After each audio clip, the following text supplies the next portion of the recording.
Nick Gauntlet, Private Knight, by Austin McKinley. Chapter 3. Raelgar and I approached the gates of the Duke's castle. It's a common kind of keep, especially from the north. Timber construction painted to resemble stone. The guards cross their halberds. The Duke order a new dog. The first guard, stocky chap, name of Boren, had no room to talk. He looks at me and sniffs. Likes to experiment on him, you know, adds Alaric, his elongated counterpart. Easy, boys, says Raelgar. Nick's with me. The guards back off, let us pass, but I can't resist and lean in close to Boren. Used to serve a castle, I tell him, bigger than this one. My specialty was hanging pikes like you from the ramparts. Come on, Nick. Raelgar pulls me away.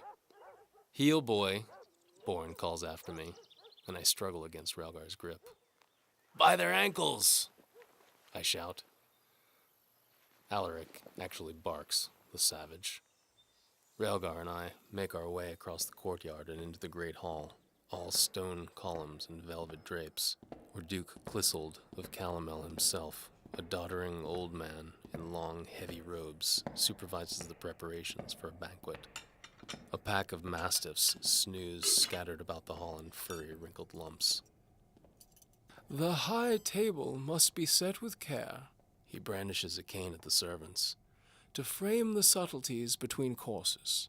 The lower part of the hall can be full to a mess, but ensure there is enough venison and frumenty for the whole household. The servants scurry to meet his demands. Your lordship, says Raelgar. This is Nick Gauntlet, the man I told you about. Yes. He acknowledges. To whom do you owe fealty? He asks me without looking away from the table.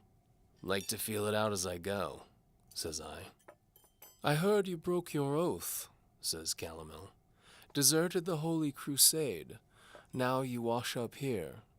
Hard not to do more harm than good in Palestine, I tell him. Ask any crusader. Calomel inspects some linen the servants brought, dismisses him. Apparently he doesn't like the color. I went on crusade, you know, He says. when I was younger. My brothers and I knew our duty. Then you know it's not for granted a knight'll be a good person, I retort. There's no test. King just tamps a sword on his shoulder. A lot of times he's just a thug in an expensive suit of armor. The knight Asks Calomel. or the king? I was a conscientious objector, I say. You got an objection to that? I seek purification and truth by distillation, synthesis, and transmutation, Says Calomel. I don't let emotions and base matters cloud my observations. Then he turns to a servant, says, My dish is to be heaped up with delicacies, so I may give to all at high table. Maybe you can give us something then, I say, and gesture to Raelgar. You recognize this gear? Raelgar hands me the scraps of paper we found in the smithy, the ones with the cryptic writing. The Duke slips on a pair of homemade spectacles and inspects them. Where did you find these? He looks up at me. Secret chamber at the smithy, I say. You read 'em? No, Calomel stutters. they're not alchemical equations, if that's what you mean. They look like notes, scrawled in haste, you see, but I don't know the forms. What about the clockwork? I hand him the miniature gears. The Duke sits in a throne-like chair at the head of the table and inspects it. Brass, He says.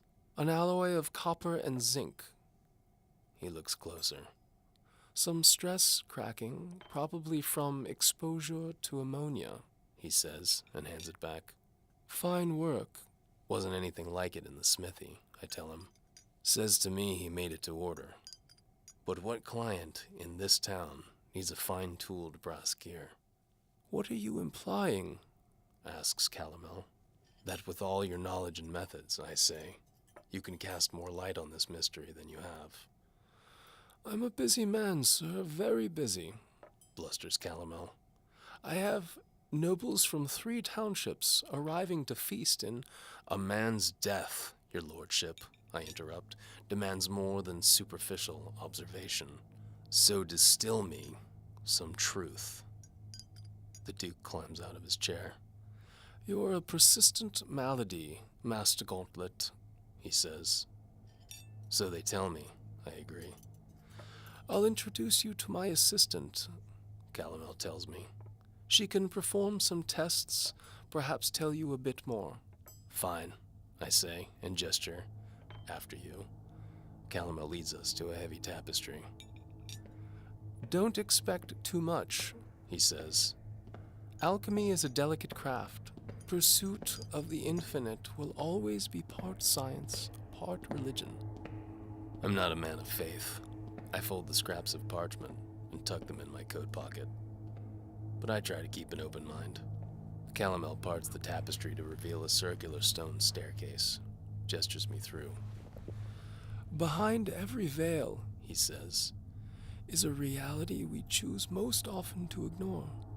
Peek behind the veil, you may find more than your mind is capable of. I'll take that chance, I say, and step through.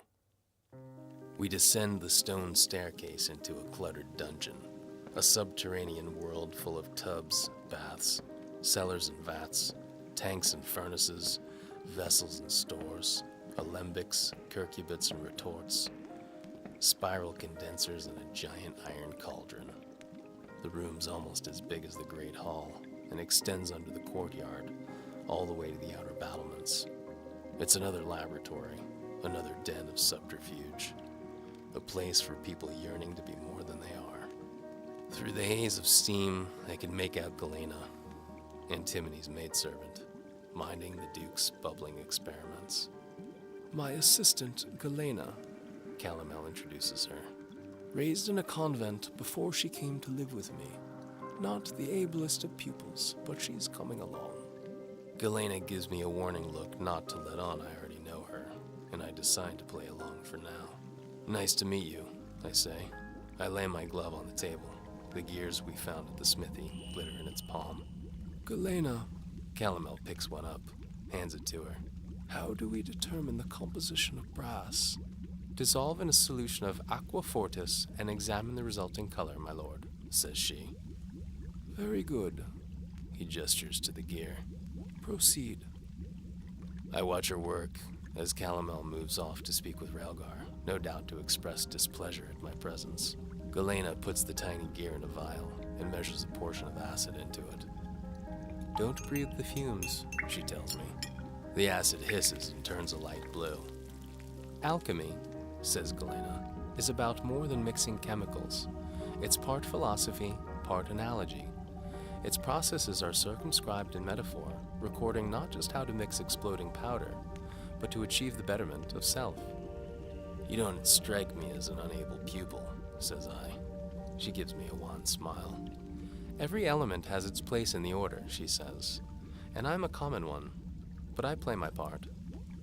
I realize I'm a bit out of my usual depth here, and I stash a pocket-sized copy of the Jabirian corpus into my coat for later study.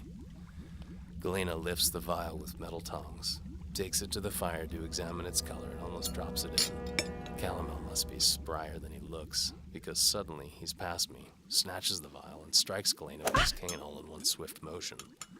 "Not like that, foolish girl," he snarls. "I'm sorry, my lord." Galena covers her head. Calomel holds the vial up to the firelight. Fascinating. He says, and glares at Galena. What do you see? A high percentage of zinc and base metals, she says. It's an unusual alloy, but not unheard of, And not easily arrived at. adds Calomel. It requires co-melting of a kind known only in the East. Or by those who've traveled there. I lean on the table and eye him close. Perhaps in the Crusades. A lot of alchemy came from the East, didn't it, Duke?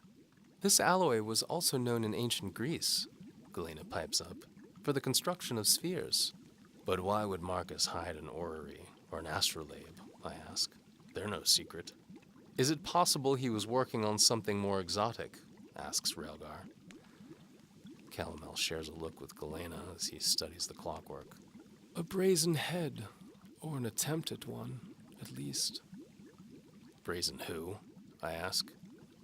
Head, Says Galena as Calomel pages through his manuscripts and hermetic illustrations. It's a sacred alchemical goal. One of them, a prophetic device. based on the designs of Archimedes. Calomel shows us a drawing of a brass clockwork skull. It can compute the answer to any conundrum you set. Use one of those things now, couldn't we? Says I. What do you mean? Asks Calomel. Maybe you were threatened by Marcus achieving what you couldn't, I suggest. Maybe you killed him for it. Nick, please. Raelgar moans. Alchemy is a cumulative art. Calomel grunts as he stuffs his drawings away. We are feared by peasants and persecuted by the church. It would be folly for us to prey on each other. Besides, says Galena, if a brazen head were possible, my lord would have made one. Indeed. Huffs Calomel. Now that's really all the time I have today. I trust you can see yourselves out, Sheriff? We can, and as I climb the circular stair, I deliberately leave my glove among the Duke's experiments. Dismissed, Raelgar and I head back down the hall. Proper respect isn't something you're capable of, is it? Raelgar asks me. Don't know, says I. Never tried. According to my stolen copy of the Jiberian Corpus, calomel was a compound of mercury you could use for everything from a skin lightener to a laxative. Made sense. I couldn't wait to be rid of this town fast enough. Just had to see Marcus settled, I figured, and I'd shake its crust off my boots. Good day, knight, a woman's voice calls from somewhere above me. Raelgar and I turned to see Lady Antimony descend a grand staircase and beckon me over. This I don't need, Raelgar sighs in long-suffering disgust. Stay out of trouble, Nick. I'm late for inspection of the guard, he says, and stalks off. Antimony leans against a pillar, revealing her leg, and a flagon held at waist level beneath her robe. See anything you want? She asks me. That my per diem? I ask, and jump when she shouts, Galena! Lady Antimony ushers me into her boudoir, a room bedecked with dark wood, candles, copper mirrors, and portraits of herself. She stands before an especially large one, takes a sip from the flagon, and lets me smell it. It's good, she teases. I'll be the judge of that. I grab it from her, take a short pull, and wheeze. Antimony snatches it back. Not all at once, she says. Galena rushes into the room and is momentarily taken aback to see the two of us there. A flash of something, jealousy, crosses her face. Prepare my hot box, Antimony commands. Excuse me, I ask. Did I hear her right? The fire is already stoked, my lady, Galena tells her through gritted teeth. I scratch my stubble. A place where we can talk in private. She takes off her robe, and clad only in a skimpy shift, climbs into a dark wooden cabinet which opens off her room. It has 2 benches arrayed around a pile of rocks and a brazier on the floor. The heat coming off them gives Antimony a run for her ducats. I make to join her, but she holds up a hand. If you want to follow me into the dragon's lair, knight, says Antimony, you'll have to remove your tunic. My hesitation earns an eyebrow, delicately arched. You have to serve a lady, Antimony presses on. That's what your chivalric code says, isn't it? I pull off my tunic, willing to see where this leads, but pretty sure I'll regret it. You know the word chivalry's based on the French for horse, I tell her. Only one part of a horse you generally call a person. Antimony admires my physique. Duke must not make much time for her. You think you could love me, knight? She pulls at my belt. I'll admit that one takes me by surprise. I duck into the heat chamber. Antimony shuts the door behind me and leans against it. Wouldn't dream of loving a woman I couldn't marry, I say, quoting the code, but not entirely truthful. Marriage is no excuse for not loving, Antimony tells me. No one should be deprived of love. Don't you want to rescue me? She pours a bit of aqua vitae on the rocks, and they steam. I need another drink, says I. She teases me with the flagon. I take the bottle from her glistening talon and drink. Clissold, she says. My husband invented this. It's heated by the furnaces below. I believe he thought heat could purify him or transmute him into a dragon or some such nonsense. He got the hot part right, says I. Thing makes me dizzy. I take another, longer pull. I just like the way it feels. Antimony takes the bottle back, drinks too. It's beginning to work. I'm burning up, inside and out. How are you coming with my proposal? Antimony says in a lowered voice. Uncovered anything useful? I eye her legs. The shift's a bit bulky, but it's not a deal breaker. Still working out the kinks, I say. I think your husband did it. Bit of a stretch. She extends her limbs, enjoying the heat. Long shot's better than none. I take another drink and sweat. She watches me. You should be ashamed, says Antimony, giving my husband a hard time. I'm not the only one, I tell her. Duke's a figurehead. Everybody abuses him for their own purposes. Is that so? She says. Something in her look makes me crazy. My pocket jabir says antimony hardens lead, and I believe it. It also causes headache, dizziness, and depression. In a large enough dose, it causes violent vomiting and will kill you in a few days. Without thinking, I kiss her. She returns it at first, then breaks it off. What about the church, Sir Knight? She asks. They're not here right now, says I. I mean the information my maid supplied. Antimony puts a hand on my chest. Have you found out what it means? One thing at a time, says I. What happened to chastity? Huh? Your code. Forget the code. We kiss some more. She breaks it off again. This is foolhardy night, she tells me. I'm no object to quest after. Every search ends somewhere, I whisper in her ear. I'd be a fool to give up when conquest's within my grasp. I kiss her again, deeper. I'm hungry.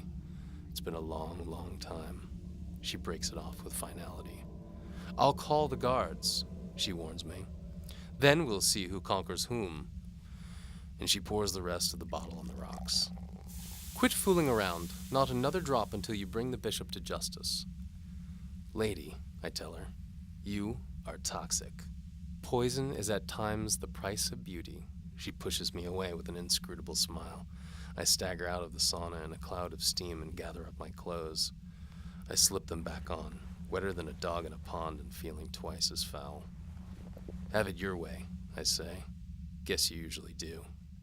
Give my regards to the bishop, says she.